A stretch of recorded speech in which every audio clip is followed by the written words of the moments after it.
Welcome back to How Logical. In this video, I am going to show you how to do fast ads on Yubo. So without any further ado, let's dive right into this exciting video. Step 1. Open your Yubo app.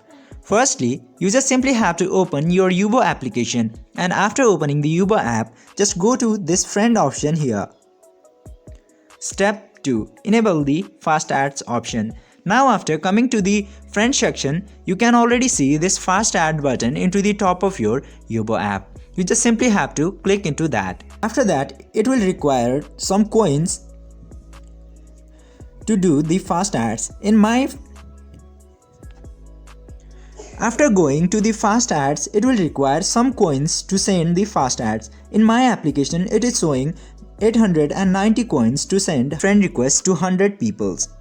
By following these very easy steps, you can also use the fast ad option on Yubo. I hope this video was helpful for you. If yes, don't forget to like, share and subscribe to the channel to never miss another update.